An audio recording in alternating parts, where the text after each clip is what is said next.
देखा होगा बड़ी बड़ी कंपनियां कर्जा लेती हैं। कर्जा लेने का उनका क्या मोटिव होता है और क्या कर्जा लेना ठीक होता है या फिर कर्जा लेना अच्छा नहीं माना जाता है। कई बार ये होता है कि कंपनी एक्सपेंड करती है तो कर्जा लेती है। कई बार होता है कि अपने कर्ज को चुकाने के लिए कर्जा लेती है।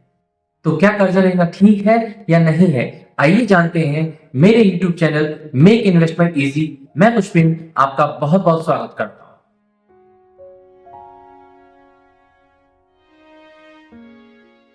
जब किसी कंपनी को कर्ज लेना होता है तो वो दो तरह की सिक्योरिटीज इशू करते हैं, जिसमें से पहला सिक्योरिटी कहलाता है इक्विटी, दूसरा कहलाता है डेट। इक्विटी क्या होता है? बैलेंस शीट पे equity equals to asset minus liabilities. जब कर्जा लिया जाता है तो उससे जो कैपिटल रेज की जाती है तो उसे डेट कैपिटल कहते हैं। कंपैरिजन करते हैं इक्विटी और डेट कैपिटल में।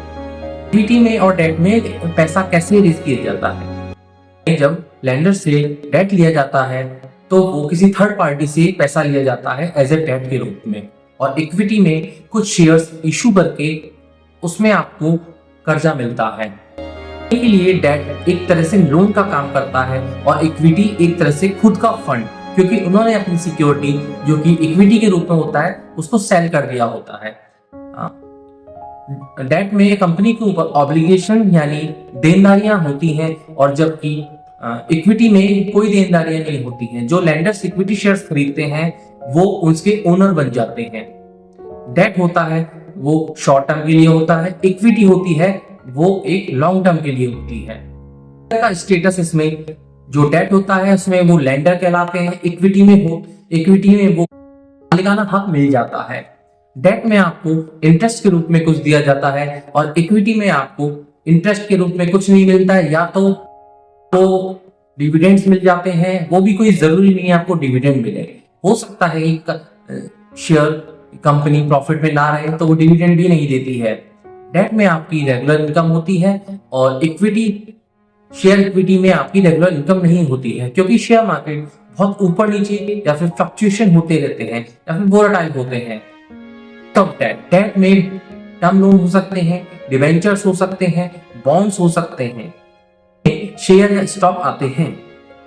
इसी जो कैपिटल रेज की जाती है उसे इक्विटी कैपिटल कहते हैं, और डेट से जो कैपिटल रेज की जाती है उसे डेट कैपिटल कहते हैं। इक्विटी कैपिटल के साथ साथ रिस्क भी आता है, क्योंकि शेयर मार्केट बहुत वोलेटाइल होते हैं। क्योंकि शेयर मार्केट लॉन्ग रन के लिए बने होते हैं तो वो लॉन्ग टर्म के लिए वर्क करते हैं।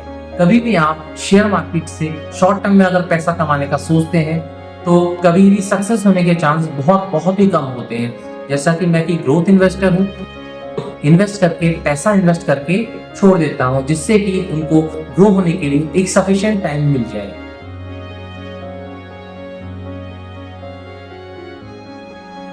कैपिटल, इक्विटी कैपिटल आगे होती क्या है? कैपिटल को फेस वैल्यू से डिनोमिनेट किया जाता है। फेस वैल्यू हमारे इंडियन शेयर मार्केट में जनरली 1, 2, 5 और 10 हो सकती है। तो इक्विटी कैपिटल क्या होती है? सपोज कीजिए 10 है और नंबर ऑफ शेयर 1 लाख है, तो इक्विटी कैपिटल हो गई 10 into 1 lakh equals to 10 lakh. जब भी हमें डिविडेंड दिया जाता है तो वो फेस वैल्यू पे दिया जाता है। जैसे सपोज कीजिए डिविडेंड अगर 1 रुपए दिया जाता है तो 10 रुपए का फेस वैल्यू का 1 रुपए कितना हो गया? 10%। तो डिविडेंड कहलाएगा 10%। और डिविडेंड यील्ड उस शेयर की मार्केट प्राइस जो कि करंट प्राइस चल रही है उस पे सपोज कीजिए 100 रुपए उसकी मार्केट प्राइस चल रही है तो डिविडेंड यील्ड कहलाएगा।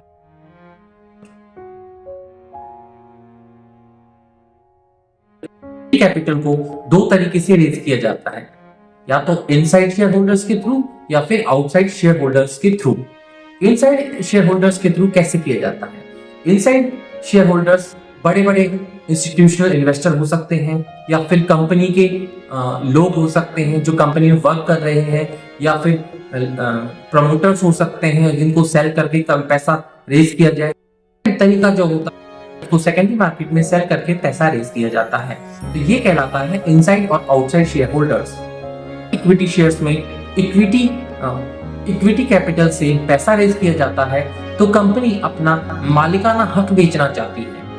सपोज कीजिए एक एग्जांपल लेते हैं, एक शॉप में लगभग 10 पार्ट है। उस 10 पार्ट में मैं सपोज कीजिए 2 पार्ट किसी भी इंसान को बेचना चाहता हूँ कि भाई ये वाला सेक्शन आप ले लीजिए। अगर वो उस सेक्शन को ले लेगा तो वो उसका मालिकाना हक बन जाएगा और वो मुझे कुछ पैसे भी देगा। अब सपोज ये कहलाता है इक्विटी कैपिटल। अगर मुझे अपनी शॉप का कोई भी हिस्सा नहीं बेचना है तो मैं क्या करूंगा, उन दो पार्ट से जितना भी मेरे को अर्निंग होगी वो मैं गिरवी कर दूंगा। एक तरह से वो मैं उस पे मैं डेट उठा लूंगा कि भाई मुझे इतना इतना डेट दे दीजिए। उन 2 पार्ट से जितनी भी अर्निंग होगी उसमें से कुछ हिस्सा एज ए इंटरेस्ट मैं आपको दे दूंगा। तो ये तो श्योर है डेट कैपिटल ज्यादा नहीं होते हैं और शॉर्ट टर्म के लिए होते हैं, और इक्विटी कैपिटल रिस्की हो सकते हैं। क्या पता वो दुकान के वो 2 पार्ट चले ना चले। समझ में आ रहा है आपको? अगर नहीं आए तो प्लीज मुझे कमेंट बॉक्स में कमेंट कीजिए।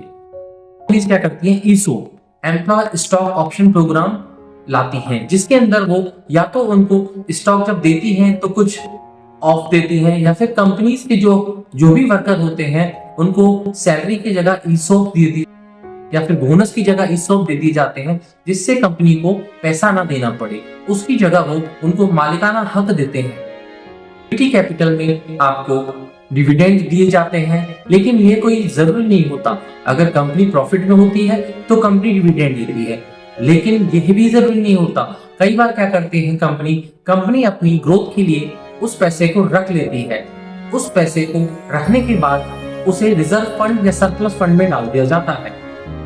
ये पैसा कंपनी की ग्रोथ में यूज होता है। अल्टीमेटली इस पे हक आप ही का होता है।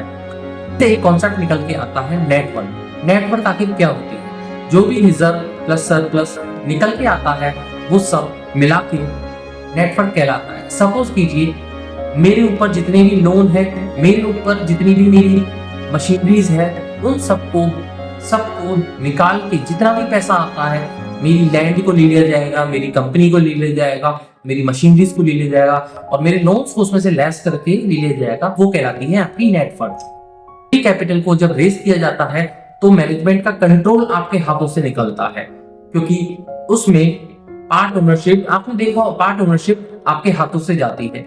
आपने देखा होगा कि कई बार अगर आपके पास कोई स्टॉक है तो उसके मेल वगैरह आते हैं। पहले पोस्टल बैलेट के थ्रू पोस्टल बैलेट आया करते थे। आपको मेल के थ्रू, इलेक्ट्रॉनिक मेल के थ्रू आपको वोटिंग का अधिकार दिया जाता है। कंपनी अगर कोई भी डिसीजन लेती है तो छोटे से छोटे इन्वेस्टर या बड़े से बड़े इन्वेस्टर को वो मेल करती है और पूछती है क्या आप इस चीज से राजी हैं कि नहीं है। कई बार ऐसा होता है कि लेंडर्स मना कर देते हैं कि अब ऑनलाइन मत कीजिए, और कई बार ऐसा होता है वो इसके सपोर्ट में रहते हैं। तो इसी प्रकार management control equity share holder जब भी इशू किए जाते हैं तो पब्लिक के हाथ में जाता है।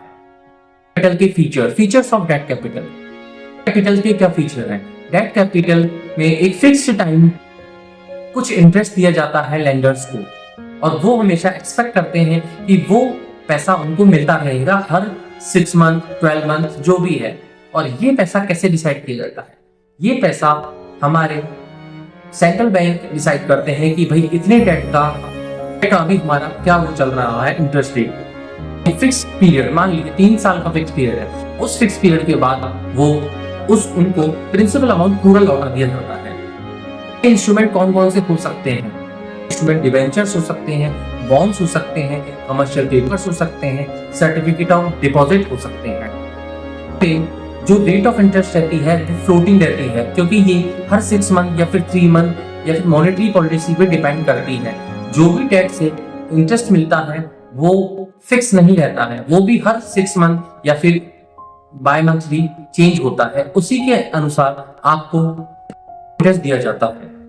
सपोज कीजिए आपको से क्रेडिट रेटिंग एजेंसी का कॉन्सेप्ट निकल के आता है। आखिर क्यों जरूरत पड़ती है क्रेडिट रेटिंग एजेंसीज की? सपोज कीजिए मुझे किसी स्टॉक में शेयर लेना है, तो मैं तो कोई बहुत बड़ा उसका प्रमोटर नहीं हूं, तो मुझे सारी नॉलेज नहीं होगी।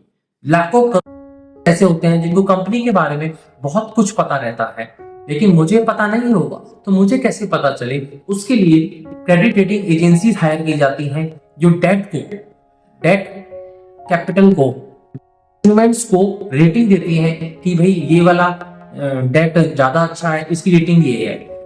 मोस्टली जनरली देखा गया है गवर्नमेंट के जो बॉन्ड्स होते हैं उनको गवर्नमेंट इशू करती है, गवर्नमेंट के पास काफी पैसा होता है तो वो जनरली सेफ कंसिडर किए जाते हैं। कंपनीज होती हैं वो डिवेंचर्स इशू करती हैं और वो दो तरह से डिवेंचर दो तरह के हो सकते हैं, कन्वर्टेबल डिवेंचर और नॉन कन्वर्टेबल डिवेंचर।